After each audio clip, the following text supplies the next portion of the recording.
안녕하세요. 오늘은 구한록 6번째 시간 속죄의 원리에 대해서 말씀을 나누도록 하겠습니다. 속죄의 원리, 그리스도의 죽음으로. 종교는 사실이요 경험이다. 우리가 들은 것이요, 우리가 눈으로 본 것이요, 우리가 지켜본 것이요, 우리가 손으로 만져본 것이다.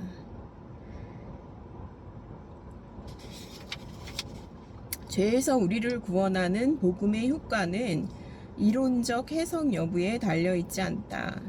우리의 신앙이 이치에 어긋나서는 안 된다. 속죄의 원리에 대한 것은 이제 이 사람의 해석이라는 거예요. 자기는 항상 이것은 내 해석이고 다른 사람의 경험은 또 다를 수 있다라는 거를 우찌무라 간조는 이야기하고 있습니다. 내 해석에 따라 사실 여부를 판단하지 말라는 것이다. 사실은 사실이요, 해석은 해석일 뿐이다. 사실은 자연이며 하나님의 것이다. 해석은 내 해석이므로 사람의 것이다. 전자는 아주 오랜 세대에 걸쳐 모든 사람의 실험으로 증명되어야 하지만 후자는 시대와 해석자에 따라 변한다. 속죄 원리는 옛날부터 지금까지 여러 가설, 교리라고 하는 것이 있었다. 이처럼 속죄론은 삼위일체론과 더불어 가장 첨예한 신학적 쟁점 중 하나로 지금까지도 모든 이들이 동의할 만한 정설이 나왔다는 이야기를 듣지 못했다. 그럼에도 속죄론이 우리 이성에 배치되지 않는다는 증거는 어떤 식으로 접근하든 합리적으로 연구할 수 있다는 데 있다. 속죄가 하나님 사랑의 정점이라면 이를 잘 이해하기 위해서는 우주와 같은 폭넓은 지식과 깊은 사랑을 가져야 한다. 내가 십자가에 달리신 예수님을 바라봄으로 죄의 짐을 내려놓을 수 있었던 것은 어떻게 가능했을까? 엄청나게 큰 내 상처가 어떻게 치유되었는지를 생각해 보고자 한다. 명심하라. 같은 약이라도 병에 따라 다르게 작용하듯이 나와 다른 병을 가진 사람은 나와 다르게 생각할 수 있다. 따라서 내 이유가 반드시 당신의 이유가 될 수는 없다. 이 문제를 진지하게 연구할 때 주의할 점은 진리를 탐구함에 있어서 신앙이라는 요소를 제쳐둬서는 안 된다는 것이다. 각자 다른 방향으로, 다른 방법으로 하나님이 이끄시게 될 수도 있다는 얘기죠. 성 아우구스티누스는 신앙이란 아직 보지 못하는 것을 믿는 것이다. 이 신앙이 믿는 것을 보게 해준다. 볼 수 있게 해준다고 했다. 나는 보지 못하고 믿었지만 믿은 다음에는 볼 수 있었다. 십자가의 대속이 이해할 수 없는 것이라면 나는 합리적인 종교를 찾고 있었기에 이치에 맞지 않는 것은 믿을 수가 없었다. 진리를 믿어 괴로워하는 편이 낫지 미신을 믿어 아니라고 싶지는 않았던 것이다. 우찌무라 간조를 구원하신 방법이죠. 나는 진리를 희생해서까지 평안을 구하고 싶지는 않았다. 그런데 이 세상에 신앙에 의해서만 알 수 있는 진리가 있다는 사실을 잊고 있었다. 모든 지식의 기초인 만물의 본질은 신앙으로만 이해할 수 있다. 창조를 보는 것도 마찬가지다. 하나님을 하나님으로 믿을 때만 이 우주가 한 중심을 두고 회전하는 거대한 기관인 줄 알게 된다. 진리는 진리 그 자체가 증거다. 하나님을 하나님으로 증명할 수 있는 이는 하나님 외에는 없다. 하나님에게 자신의 존재를 증명해 보라고 한다면 나는 곧 나다. 출애굽기 3장 14절이라고만 대답할 것이다. 사물이나 현상이 가진 고유한 특성을 믿게 될 때에야 비로소 그에 대한 지식이 생긴다. 우주의 근본 원인이신 하나님을 믿지 않고서는 우주를 안다 할 수 없다. 철학자 라이프 니츠는 이렇게 말했다. 마음 이해의 것 중에 직접 인식할 수 있는 것은 하나님뿐이다. 감촉으로 알 수 있는 외부 물체는 모두 간접적으로만 알 수 있다. 그러면 신앙은 미신과 어떻게 구분되는가? 믿어서 진리가 더 뚜렷해지고 분명해지면 신앙이라 하고, 더 불명확하고 불투명해지면 미신이라 한다. 진리는 우리의 본성과 잘 조화되기에 믿을수록 내 모든 성품에 기쁨과 긍정이 깃들지만, 오해는 자기 자신과의 조화를 깨뜨림으로 믿을수록 선한 성품의 전부 또는 일부가 망가진다. 충분한 만족은 진리를 충분히 이해했다는 증거다. 진리를 깨달았을 때 이성과 감성은 아멘으로 화답하고 산과 언덕이 소리내어 노래하며 들의 모든 나무가 손뼉을 칠 것이다. 이사야 55장 12절. 내가 진리에 도달하자 내 마음의 진리가 이렇게 외친다. 그녀는 내 자매다. 영은 영에게 응답하고 진리는 진리와 짝을 이룬다. 하늘이 맺은 부부는 사람이 자기 마음대로 나눌 수 없다. 진리가 진리를 사모하기 시작하면 서로 짝을 이루어야만 한다. 만족하지 못한 사랑은 높은 곳을 바라는 자의 지극한 고통이며 저주받은 자의 처지다. 그러나 내 사모하는 이에게서 비춰오는 더 완전한 사랑은 내 날개에 힘을 주어 내 자아 너머로 비상하게 만들고 내가 이상으로 그리는 내가 되게 한다. 라이더 해거드. 신앙과 미신의 구별은 이와 같다. 그렇다. 나는 내 목자의 음성을 안다. 복음서에 기록된 그리스도의 말씀과 사역이 죄에 시달리는 영혼을 특별한 힘으로 끌어당기는 이유도 바로 이 때문이라고 나는 믿는다. 그리스도는 우리 심령의 신랑이기에 신부는 본능적으로 그가 자기 남편인 줄 안다. 진리를 탐구할 때 이 같은 기능을 결코 경시해서는 안 된다. 내가 구원받기 위해서는 먼저 그분이 내게 오셔야만 했다. 죄를 짓기 전에는 공의의 하나님과 친구 관계였으며 그분과 직접 교제할 수도 있었다. 그러나 죄로 더럽혀진 지금은 정의의 하나님의 빛을 감당할 수가 없다. 흰옷을 입은 자만이 하나님 나라에 들어갈 수 있다.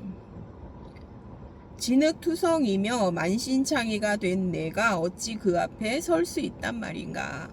그러니 내 어찌 죄들의 사함이죠. 죄들의 사함에 대한 필요를 느끼지 않겠는가. 즉 죄인인 나는 하나님 앞에 나아가길 원한다. 그러나 내가 하나님과 화목하기 위해서는 공의의 하나님만이 아니라 자비의 하나님, 구원의 하나님으로 그분이 내게 오셔야만 한다. 그의 자녀인 인류가 스스로 죄의 노예가 되었으므로 이 엇나간 자녀에게 그의 사랑이 스며들게 하려면 하나님 자신이 구세주로 오셔야만 한다. 그리스도는 특별한 힘으로 사람들을 자신에게로 이끄시는데 이는 인간의 마음속에 자리한 이 크나큰 갈망을 그가 채우시기 때문이다. 그리스도가 존경받는 이유는 분명히 그가 도덕적으로 완전하기 때문이다.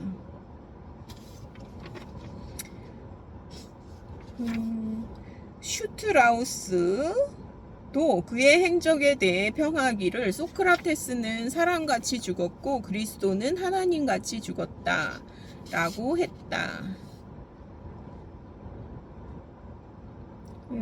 그의 고결하고 사심없는 품성을 부정하지 못한다. 어떤 사람도 그리스도의 고결하고 사심없는 품성을 부정하지는 못하죠. 그러기에 유니테리언주의자들은 그리스도가 그의 완전 무결한 품성 때문에 구주가 되셨다고 믿는다. 고결한 품성에 속죄의 힘이 있음은 두말할 필요가 없다. 살아있는 윤리를 만나면 진리의 맑은 물이 내 안으로 흘러든다. 그리스도는 품성의 모범을 삼기에 가장 완전한 사람이다. 어떤 사람은 우리가 그리스도의 품성을 계속해서 주목하고 그를 본받는다며 마침내 그분처럼 완전해질 수 있다고 열심히 부르짖는다. 그리스도처럼 되는 것은 그리스도인들이 바라는 최고의 목표다. 그리스도의 마음을 내 마음으로 삼으려면 먼저 내 마음에 근본적인 변화가 있어야 한다. 중심의 변화가 있어야 그리스도를 본받을 수 있다는 얘기를 똑같이 하고 있죠. 우찌무라 간조도.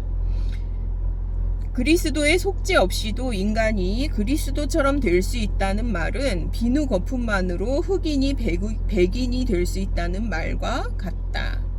그리스도의 구속 사역은 두 가지로 나뉜다. 첫째는 인류에게 완전한 삶을 가르치는 것이고, 둘째는 인류의 죄를 대신 짊어지고 제거하는 것이다. 전자는 구원의 최종 목적이고 후자는 전자로 인도하는 필요수단이다. 베드로전서 2장 21절. 완전한 사람이 되려면 사람을 불완전하게 만드는 죄를 먼저 해결해야만 한다. 죄들의 사함을 주셔야 되죠. 먼저 깨끗해진 사람의 몸 안에 성령이 오실 수가 있죠. 죄들의 사함을 주셔야 성령이 오실 수가 있는 거죠. 그래서 안전한 사람이 되려면 사람을 불안전하게 만드는 죄를 먼저 해결해야만 한다. 왜냐하면 죄에서 벗어나지 못한 사람은 죄를 범할 수밖에 없기 때문이다. 연쇄적으로 죄들을 범하게 되는 거죠. 죄들이 많기 때문에 이미 포기가 된 거죠. 그러면 계속해서 죄들을 범하게 될 수밖에 없는 거죠. 그러면 어떻게 그리스도의 죽음과 고난이 그를 믿는 사람들의 죄들을 없앨 수 있는가? 흔히 말하는 속죄의 원리는 무엇인가? 사람이 타인의 고통으로 말미암아 자기가 지은 죄들에서 벗어날 수 있는가? 이 문제를 다루기에 앞서 모든 선한 사람에게는 속죄하는 특성이 있다고 인정할 수밖에 없다. 우리 인류는 연대 책임으로 서로 연결되어 있다. 한 사람의 죄가 인류 전체에 영향을 미치고 한 나라의 잘못된 정치가 전 세계 모든 나라에 손해를 입힌다. 내 형제가 죄를 범했으니 내게 책임이 없다고 말할 수 없다. 우리 국민이 다른 나라 사람에게 손해를 끼쳤다면 우리 모두 그 책임을 져야 한다. 죄 없는 자가 죄 있는 자의 죄를 짊어지지 않으면 죄는 소멸되지 않는다. 이것이 세상의 이치다. 저도 이렇게 생각해요. 사랑이 많으신 하나님이 왜 인간에게 피를 요구하시는지는 알 수 없는 심오한 비밀이다. 그러나 사람과 사람을 연결해 인류를 생각하는 존재로 만들려면 연대 책임은 반드시 필요하다. 만일 유니테리언이 주장하듯 사람은 각자 자기 짐을 져야 하고 남이 자기 죄를 대신 져줄 이유가 없다는 교의가 진리라면 왜 무지한 흑인 노예를 위해 정의로운 게리슨의 고난이 필요했는가? 인류 사회가 정의로운 자, 의로운 자의 업적과 덕에 의해 세워지듯이 사회가 존속하기 위해서는 의인의 존재가 반드시 필요하다. 저는 이 부분이 참 너무 좋아요. 나라가 망하는 이유는 책사가 없어서가 아니라 의인의 수가 모자라기 때문이다. 하나님이 아브라함에게 이르기를 소돔성에 죄 없는 사람이 50명만 있으면 그 죄 없는 사람을 보아서라도 다 용서해 줄 수 있다. 창세기 18장 16절 이하라고 말씀하셨다. 옛날부터 오늘에 이르기까지 덕이 높고 정의가 이루어진 나라가 망했다는 이야기는 들어본 적이 없다. 의인의 수가 모자라서 세상이 망한다는 거예요. 인류 사회가 생존하려면 끊임없이 맑은 기운을 불어넣어야 한다. 의인 아벨이 형 가인의 손에 쓰러질 때부터 오늘에 이르기까지 사회의 부패는 언제나 의인의 피로서만 늦춰지고 멈춰졌다. 그러므로 하나님이 인류 전체를 치유하시고 지구와 이곳에 거하는 인간을 미리 정하신 행복의 자리에까지 끌어올리기 위해 하나님 스스로 육신을 입고 이 혼탁한 세상에 오셔서 한없는 복의 근원이 되셨다는 기쁜 소식은 사랑이신 하나님과 인간과 하나님의 관계를 아는 이들에게는 결코 믿기 어려운 내용이 아니다. 무한한 사랑이 세상에 임했다. 그의 은혜로운 덕은 흘러 영원까지 이를 것이며 세상이 변해서 천국이 되는 기틀 역시 하나님의 아들 예수 그리스도가 오시면서 마련되었다. 사람이 가진 속죄의 힘은 그의 품성의 높고 낮음, 그리고 그가 받은 고통의 크기에 비례한다. 세상에 의인의 죽음보다 더 큰 힘은 없다. 의인의 죽음으로 꺾이지 않는 것은 없다.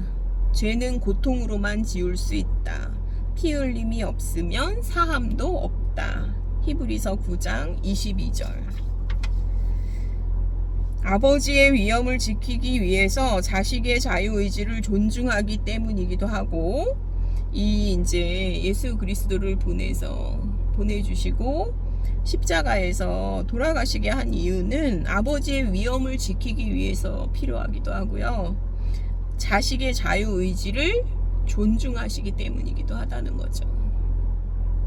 이유 없이 자식의 죄를 용서하는 아버지는 자식을 사랑하지 않는 아버지다. 그가 아버지의 특권으로 자식을 용서한다면 집안의 질서가 무너지고 아들의 정의로운 마음은 해이해진다. 진정한 사랑은 자비와 정의의 결합이다. 멋지죠? 표현이 참 멋지죠?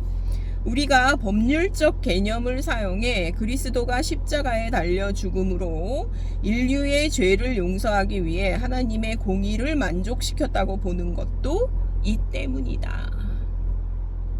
진짜 같죠? 하나님의 공의와 사랑이 십자가에서 이루어진다라는 거를 우찌무라 간조도 정확하게 표현하고 있어요. 인본주의를 지향하는 최근의 한 신학자는 이 같은 사례가 시대에 뒤처졌다고 평가하면서 법률적 속죄로는 이율배반적이라며 무시한다. 소위 인간 존중 사상이 발달하면서 법률적 사상은 느슨해지고 그 결과 사랑과 자비가 갈피를 잡지 못하여 사랑이 사랑답지 않게 되었다. 악을 불쌍히 여긴 나머지 악을 미워하지 않더니 급기야 고통을 차마 눈뜨고 볼 수 없다는 감상적 감정에 지배되어 정의 실천을 주저하게 되었다.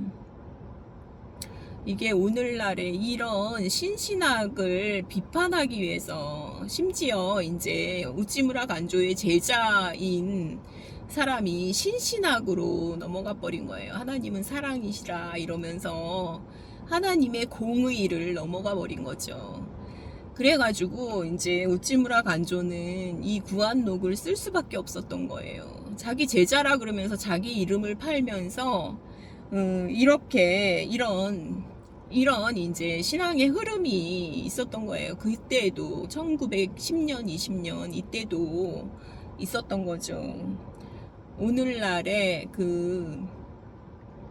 오늘날에 모든 사람이 뭐 온전하다는 둥, 뭐 진리를 깨닫기만 하면 구원이라 그러는 둥 하면서 그 현대의 해탈을 얘기를 하는 그 어떤 거짓 선지자들을 하고 똑같은 흐름이 그 당시에도 있었던 거죠. 한 세기 전만 해도 귀족의 사냥터에서 토끼 한 마리라도 죽이면 사형에 처했으나 지금은 공공연하게 사기를 치거나 대낮에 도둑질을 해도 증거 불충분이라는 한마디로 무죄가 선고된다. 이는 근세인의 법률적 관념에 어리석음이라 하지 않으면 뭐라 할 것인가. 진정한 회개는 엄격한 법률 아래에서만 일어난다.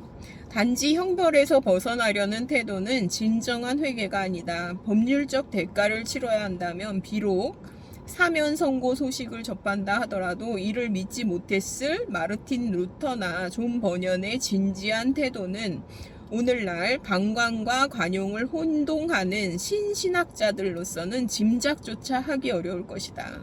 신신학이라 그래가지고 그 당시에도 이런 게 있었던 거예요. 이들의 주장은 헨리 마틴이 말한 관대하지만 기독교 정신이 아닌 것으로, 관대만 이제 주장을 하는 거죠. 하나님의 사랑의 너비와 깊이를 제대로 이해했다고 말할 수 없다. 죄의 용서는 용서하는 자와 용서받는 자의 상호작용으로 이루어진다. 용서받는 자는 생각으로만 뉘우치지 말고 회개에 합당한 열매를 맺어야 한다. 마태복음 3장 8절. 그리고 용서하는 자도 마음으로 용서할 뿐 아니라 실제로도 사면해 주어야 한다. 회개의 열매와 사면의 알맹이, 이 둘이 함께해야 비로소 죄가 용서된다. 하나님이 회개의 열매를 맺지 않는 죄를 용서하시지 않듯이 우리도 사면을 보증하지 않는 용서는 믿을 수 없다. 이는 우리의 신앙이 부족해서 나오는 말이 아니라 우리가 하늘에서 받은 이성이 요청하기 때문이다. 신약 성서가 하나님의 계약을 중요시하는 이유가 바로 이 때문이다. 그리스도의 생애와 십자가의 죽음은 하나님이 인류의 죄를 용서하신다는 증거이다. 즉 그리스도인의 그리스도의 속죄란 하나님이 우리 죄를 용서하셨다는 사실의 결과이다. 속죄의 원리는 자연계의 일반적인 이치다. 이를 광물계에서는 동력의 균형이라 하고, 생물계에서는 치료의 과정으로 나타나고, 심령계에서는 속죄라고 말한다. 아우 멋져요 진짜 표현이. 그 다음에 한 부분의 상실이라도 전체가 떠안아야 한다. 건강한 부분이 희생해야만 병든 부분을 치료할 수 있다. 인류의 육체는 물리적 세계와 연결되어 있고 영혼은 영적 세계의 한 부분을 형성한다. 하나님과 천사와 인류는 영적 세계의 일원이다. 인류의 타락과 죄악은 하나님과 천사에까지 영향을 미친다. 그러니 누군가는 인류를 구해야 한다. 결국은 절대 무한의 영이신 하나님 자신이 인간 때문에 괴로움을 당해야만 한다. 그는 실로 우리의 질고를 지고 우리의 슬픔을 당하였거늘. 이사야 53장 4절. 물론 그리스도가 당한 육체의 고통은 심령의 고통을 보여주는 것이다. 그리고 사죄의 은혜는 그의 육체적 고통에서가 아니라 심령의 고통에서 나온다. 갈보리 산이 아니라 겟세마네 동산이야말로 인류의 죄가 사해진 곳이다. 인류의 죄들이 사해진 곳이다. 그리스도에게 가시관을 씌운 것은 내 죄들이다. 그에게 쓰디쓴 고통의 잔을 마시게 한 것도 내 죄들이다. 그를 십자가에 못 박은 것도 내 죄들이다. 하나님은 모든 것을 하실 수 있지만 정의에 어긋나는 일은 스스로 하지 않으신다. 그러므로 그리스도는 사람을 위해서만 생명을 내놓은 게 아니라 하나님을 위해서도 죽으신 것이다. 내가 이 세상을 떠나 높이 들리게 될 때에는 모든 사람을 이끌어 나에게 오게 할 것이다. 내가 떠나가지 않으면 그 협조자가 보혜사가 너희에게 오시지 않을 것이다. 요한복음 12장 32절 16장 7절. 그렇죠. 깨끗해져야만 성령님이 내주하실 수가 있죠. 죄들의 사함을 받아야만 성령님이 내주하실 수가 있는 거예요. 유니테리언과 신신학은 속죄론이 인간의 자유의지를 부정하고 개인의 책임을 제거한다는 이유로 반대한다. 하지만 우리는 인간의 자유의지를 부정하지 않는다. 나 자신을 그리스도에게 맡길지 안 맡길지는 완전히 내 자유다. 내가 그리스도라는 말로 표현할 수 없는 하나님의 선물을 받을지 내가 그리스도라는 말로 표현할 수 없는 하나님의 선물을 받을지 안 받을지도 완전히 내 선택에 달려 있다. 자유의지를 존중하시죠. 하나님은 존중하시죠. 하나님은 최고의 생명이고 신사적인 분이세요. 내 자유는 모두 하나님께 바치는 것도 내 자유를 그리고 자유의지를 주셨지만 그 자유를 모두 하나님께 바칠지 안 바칠지도 내 자유로 선택을 한다는 거예요. 내 자유를 모두 하나님께 바치는 것도 내 자유다. 나의 의를 가지고 하나님 앞에 설 것인지 아니면 나를 완전히 죽이고 하나님의 의로 의롭게 될 것인지도 역시 내 자유의지다. 내가 도쿄에 갈 때 도카이도를 직접 내 발로 걸어서 가지 않았다고 내 의지로 가지 않았다고 말할 수 있는가? 자유의지를 존중한다는 부분이죠. 이것이 성서에서 믿음으로 구원받는다라는 말의 뜻이다. 그러므로 속죄의 교의는 믿는 자를 무책임하게 만든다는 비판은 전혀 근거 없는 말이다. 속죄의 교의는 도덕적 관념을 제거한다고 말하는 이는 아직 속죄의 목적을 이해하지 못한 사람이다. 그리스도가 죽음으로 내 죄를 속해 주셨으니 나는 더 이상 선을 행하지 않아도 되며 악을 행해도 위험할 것이 없다고 믿는 사람은 아직 그리스도의 속죄에 참여하지 못한 사람이다. 그러면 은총을 풍성히 받기 위하여 계속해서 죄를 짓자고 말할 수 있겠습니까? 절대로 그럴 수 없습니다.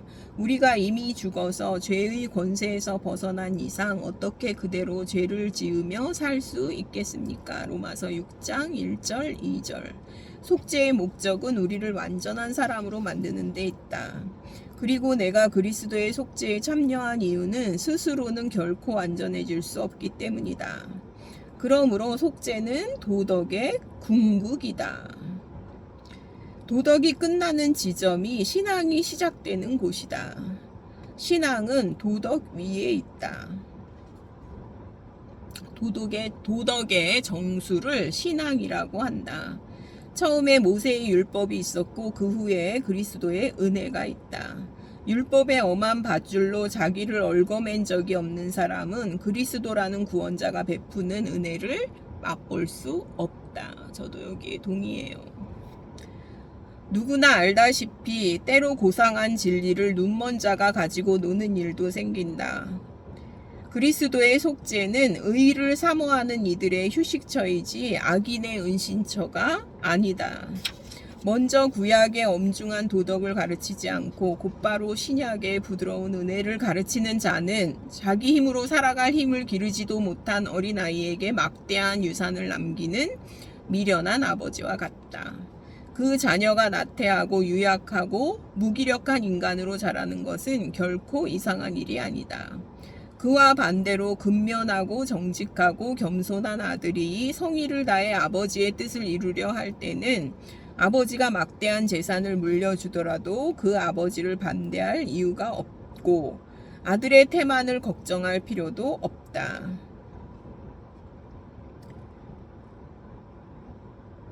기독교의 선함에는 독특한 성격이 있다. 그 온화함과 겸손함은 그리스 철학이나 요순시대의 유언으로도 능히 만들어낼 수 없다. 기독교의 은혜를 덧입지 않고도 선인이 될 수 있다고 자랑하는 사람들은 대개 열성적인 기독교 신자의 후손들이며 직접 복음의 가마를 입지 않았다 해도 그의 아버지나 조부나 증조부는 기독교의 가마를 충분히 받은 사람일 확률이 높다. 의사의 능숙한 솜씨를 가장 예민하게 느끼는 사람은 환자다. 특효약을 제일 필요로 하는 사람은 위독한 환자다. 내 완전하지 않은 천성이 구원을 갈망하게 만든다. 그래서 죄인보다 하나님의 사랑을 더 깊이 느끼는 사람도 없다라는 거를 이렇게 설명하고 있고요.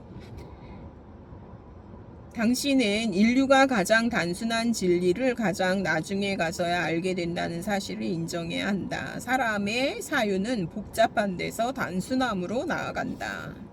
먼저 밖을 고친 다음에 안으로 향하는 것이 인간의 보통 모습이다. 그런데 그 모든 노력은 수포로 돌아갔다. 돈 있는 사람, 지혜로운 사람, 성품이 좋은 사람은 좀처럼 십자가의 예수 앞으로 나오지 않고 오히려 가난뱅이, 무지렁이, 죄인이 나온다. 아, 궁하지 않으면서 그리스도의 향연에 참석하는 자는 없는 듯 싶다. 그러니까 자기 의가 있는 사람들이 구원을 받기가 더 어렵다는 얘기를 하고 있죠. 아, 하나님, 당신은 어찌하여 내가 그토록 당신을 찾았음에도 문을 열어주지 않으셨습니까? 길에서 방황하는 내 모습이 가련해 보이지 않았습니까? 진리를 보지 못해서 고통에 고통을 더하는 나를 팔짱 끼고 물끄러미 바라만 보고 계셨습니까? 은혜로운 음성이 대답하기를 하나님의 인내는 크시도다. 그는 괴로워하는 자기 자녀를 보시면서 오히려 견디신다. 하나님이 너를 구하지 않은 것은 너를 구하려 했기 때문이다. 반생 동안 이어진 너의 방황과 번민은 내가 자기 생각에서 벗어나 온전히 나를 의지하도록 하기 위함이었다. 너를 괴롭힌 것은 너 자신이다. 나를 의지하라. 나는 내 죄를 용서해 선에서 선으로 이끌어 내가 나를 위해 세상을 구하는 힘이 되게 하리라 라고 말씀하셨다. 나는 그렇습니다, 아버지. 이것이 아버지께서 원하신 뜻이었습니다. 마태복음 11장 26절이라고 대답했다. 자, 여기는 그 속죄의 원리를 우찌무라 간조의 간증을 통해서 표현하고 있습니다. 그 다음에 이제 이 글을 쓰게 된 이유에 대해서 이제 우찌무라 간조가 왜 이 글을 쓰게 됐는지는 이제 한 번만 더 나눔을 갖도록 하겠습니다. 감사합니다.